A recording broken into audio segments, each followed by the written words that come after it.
자, 이번 시간은 3dmax 2024 버전에서 벽체를 모델링하는 방법과 스크립을 사용해서 창문과 강화 유리 도어를 쉽게 단 몇 초 만에 모델링하는 방법에 대해서 한번 설명하도록 하겠습니다. 지난번에 우리가 아이소메트릭을 작업할 때는 벽체를 어떤 식으로 했냐면 벽체의 어떤 모서리 지점을 선택해주고, 보통 우리 주거 공간 높이가 2400이죠. 2400을 주고, 자, 모디파이에서 에디트 폴리. 자, 그리고 면을 선택해서 해당 면 무브 선택하고 시프트를 누르고 벽체를 계속해서 만들어 나갔습니다.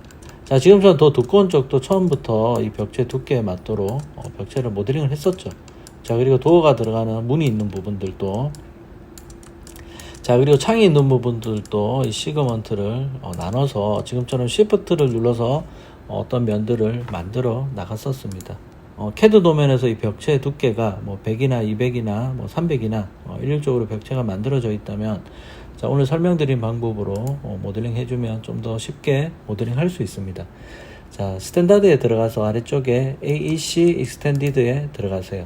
자, 거기에 보면 벽체가 있죠. 벽체 두께는 캐드 도면상에서 작업했던 벽체 두께 보통 200 정도 되죠. 하이는 높이 2400 정도. 레프트나 라이트, 저는 레프트에 두고 벽체를 만들어 보도록 할게요. 자, 퍼스펙티브에서 벽체를 만들어 간다 그러면 스냅을 3으로 두고, 자, 클릭, 자, 창을 무시하고 외곽선을 따라서 벽체를 모델링 해주면 됩니다. 그냥 넘어가도록 하겠습니다. 여기 제가 첫 시작을 잘못 시작했네요. 자, 일단 얘도 수정이 가능하기 때문에 넘어가도록 하겠습니다. 자, 우클릭. 자, 지금처럼 퍼스펙티브에서 작업을 하게 되면 좀 더 편할 수도 있겠지만, 지금 저처럼 약간 실수가 있을 수도 있어요. 자, 얘를 삭제하고 다시 벽체를 한번 모델링 해볼게요. 자, 스냅을 저는 2.5에 두고, 일반적으로 평면 작업은 저는 지금처럼 탑뷰에서 대부분 작업을 하고 있습니다. 자, 그럼 벽체를 다시 집어서 가도록 하겠습니다.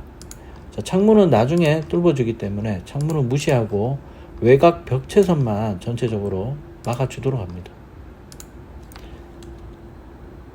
자, 여기도 혹시라도 잘못 찍으면 엔터 키에 하살표 있죠. 백페이스를 눌러주면 다시 되돌아갈 수가 있습니다. 자, 여기 이 문을 무시하고 그대로 붙여주도록 합니다. 자, 여기 몇몇 부분들이 더 있죠. 자, 여기 좀 더 확대를 해서, 자, 여기도 벽체를 한번 이어가도록 하겠습니다.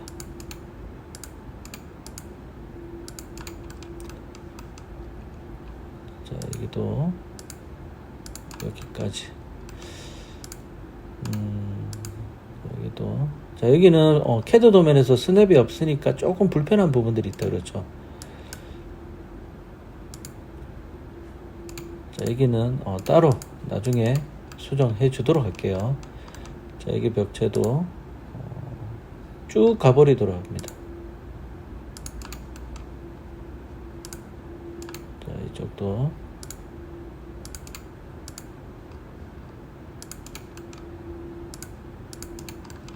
됐네요. 빠진 데 없죠. 자, 지금 상태에서 이제 한번 퍼스펙티브를 한번 전체적으로 보도록 할게요. 자, 그럼 지금 두께가 안 맞는 부분들도 있는데 얘는 차후에 한번 수정해 보도록 하겠습니다. 자, 지금 벽체를 선택하고 모디파이에 가서, 지금 벽체들은 어차피 나중에 재질들을 한 번에 넣기 때문에 어터치를 해서 관리하는 편이 조금 더 편하기도 합니다. 자, 어터치는 물체를 합쳐주는 거죠. 어터치해서 하나하나 클릭하셔도 되고, 자, 어터치 멀티를 클릭하고 첫 번째 벽체를 선택하고 시프트 마지막 다 선택되죠. 자, 그리고 어터치. 자, 그러면 한 번에 얘네들을 합쳐줄 수가 있습니다. 자, 그리고 에디트 폴리에 가서 이제 버텍스를 잡고, 지금 두께가 안 맞는 부분들 있죠. 이런 부분들은 조금 수정을 해주면 됩니다. 자, 이런 부분들도 좀 굵게 만들어주고, 자, 그러면 전체적으로 벽체가 안 맞는 부분들은 조금 굵기를 수정해주고, 혹시라도 벽체가 빠진 부분들은 폴리에서 다시 면을 만들거나 박스를 이어 붙여서 만들어 주도록 합니다. 자, 이런 식으로 벽체를 모델링하면 정말 단 몇 분 만에 벽체를 올릴 수가 있습니다. 자, 다음은 창이 들어가는 부분에 이제 구멍을 뚫어야 되는데, 자, 예전에는 이제 맥스 2024 버전 이전에서는 시거먼트를 나눠서 시프트를 누르고 면을 뚫고 이런 식으로 했었어요. 자, 그런데 이제 이 불린이라는 기능이 엄청 강해졌기 때문에 이 불린으로 벽체에 들어가는 부분들의 창을 다 뚫도록 하겠습니다. 자, 우선은 얘를 뚫기 위해서는 이 박스를 하나 그려보도록 할게요. 자, 탑뷰에서 박스를 창문 크기만큼 하나 그려주세요. 높이는 1500짜리로, 창 사이즈를 2400에 1500.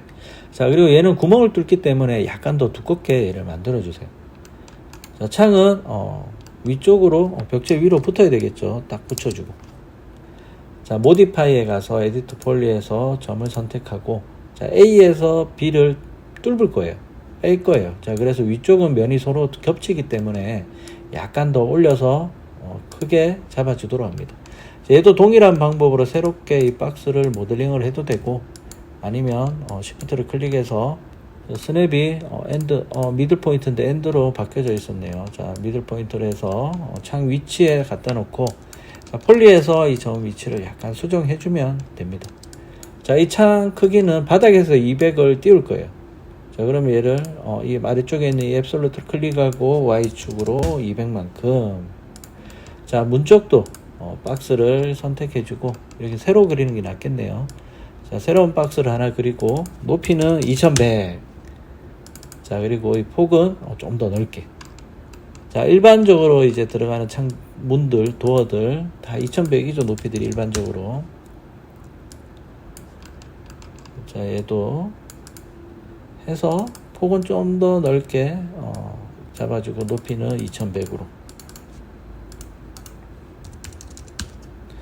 자, 이렇게 하면 되겠어요. 나머지 문들도 뚫을 위치에 지금 박스들을 만들어주면 되겠습니다. 자, 그리고 벽체를 클릭하고, 자, 모디파이에 들어가도록 합니다. 자, 불린에 보면 여러가지 타입들이 있는데, 일반적으로 위에 3가지 정도가 많이 사용이 돼요. 유니언은 합집합 2개를 합치고, 인터섹트는 교집합 2개 겹치는 부분만 면을 남기고 싶을 때, 자, 서브렉트는 A에서 B를 물체를 빼는 거예요. 자, 그래서 구멍을 뚫을 때는 이 서브렉트를 사용하시면 돼요. A, 내가 선택한 벽체가 이 위에 있는 A 되겠죠. 자, 서브렉트를 클릭하고 빼고 싶은 이 박스들을 클릭 해주면 지금처럼 쉽게 구멍을 뚫어 줄 수가 있습니다. 자, F4를 눌러주면 시그먼트 나눠진 것들을 볼 수가 있죠. 또, 자, 그리고 얘네들이 했는데 마음에 안 들어요. 자, 그러면 분리를 클릭하고 아래쪽에 만들었던 이 도형들, 이 오브젝트들을 클릭해 보면 해당 박스들이 또 선택이 됩니다.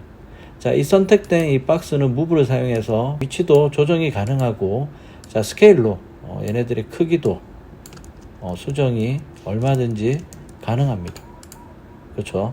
자, 마음에 안 든다. 자, 그러면 아래쪽에 들어가서 이 휴지통을 클릭하면 해당 분리했던 박스는 또 삭제가 가능합니다. 자, 컨트롤 Z에서 한번 보도록 할게요. 자, 다음은 여기에 맞는 창을 한번 넣어 보도록 할게요. 자, 아키비즈 툴이라는 이 사이트에 들어가면, 자, 다양한 스크립트들이 있는데, 여러분들도 대부분 그렇겠지만, 국내에서는 밀리미터 단위로 작업을 하고 있습니다.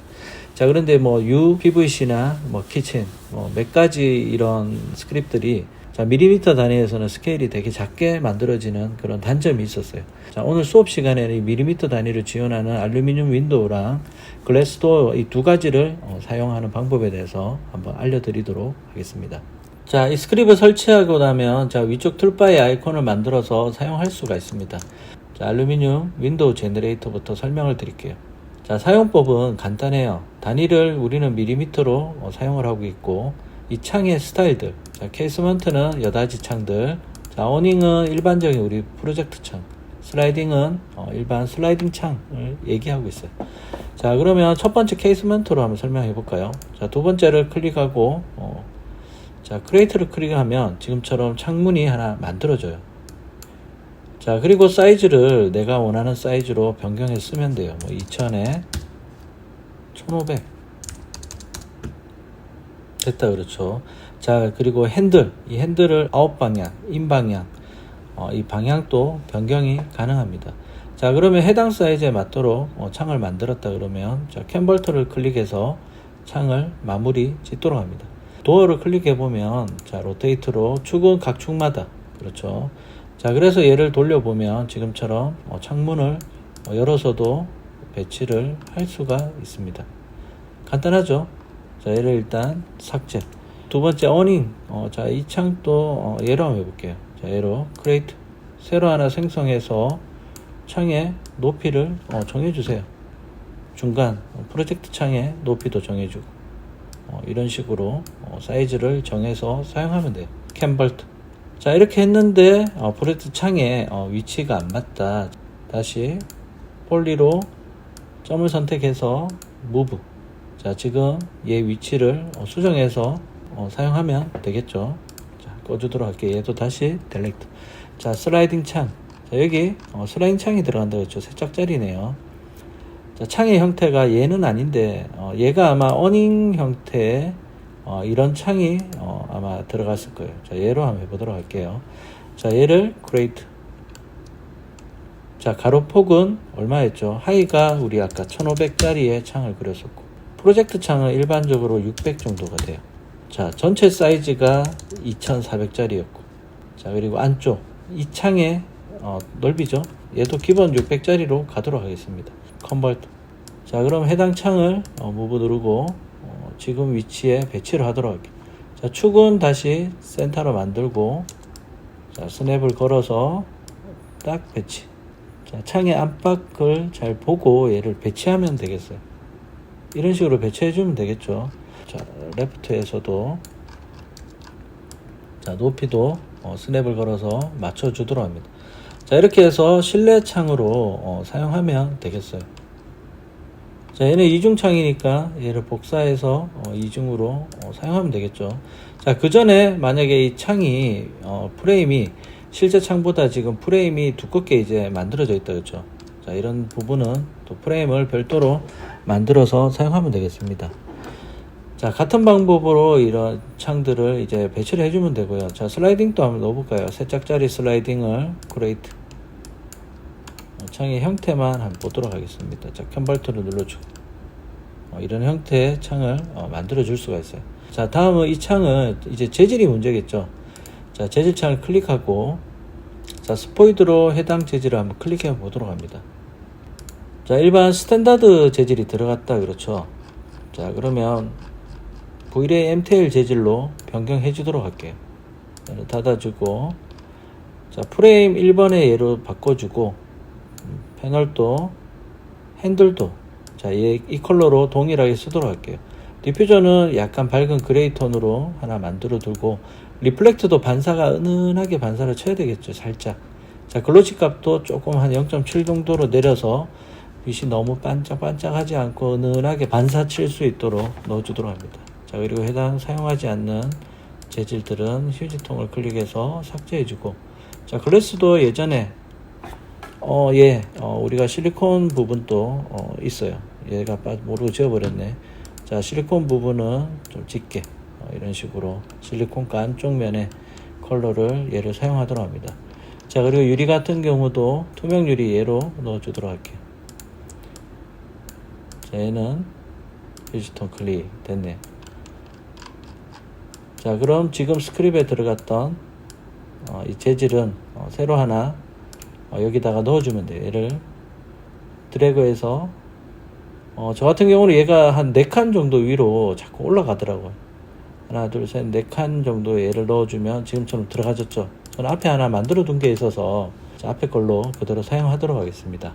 자 그러면 얘는 우클릭해서 저장했던 곳에 그대로 한번 다시 세이브를 해서 얘를 사용하도록 할게요. 자 다음은 글래스도 제너레이터를 클릭해 보면 자 지금 우리가 주거 공간에서 얘를 쓸 일은 없는데 한번 보도록 할게요. 얘도 지금 얘는 하이드 해놓고 자 첫 번째 강화 유리도어를 클릭하고 크리에이트를 생성해 주도록 합니다. 자 높이는 하이도 2400에 폭 지금처럼 폭도 정할 수 있고 도어 쪽에 폭도 정해서 사용할 수가 있습니다. 자 그리고 아래쪽에 보면 도어 핸들이라고 나와 있는데 이 핸들을 클릭해 주면 핸들의 디자인을 변경해서도 사용할 수가 있습니다. 그렇죠. 자 그리고 컨버터를 클릭하면 지금처럼 얘도 하나 만들어져요. 자, 그럼 얘도 동일하게 재질을 하나 만들어서 미리 만들어 놓으면 일일이 다음부터 설정할 필요 없이 만들었던 재질을 그대로 넣어서 사용하면 되겠죠. 자, 그럼 삭제하고 또 아래쪽에 제일 마지막으로 얘를 한 번 더 사용해 보고 오늘 수업은 마치도록 할게요. 자, 크리에이트를 클릭하고, 자, 동일해요. 하이 높이랑, 자, 프레임 전체 크기, 자, 그리고 도어 높이,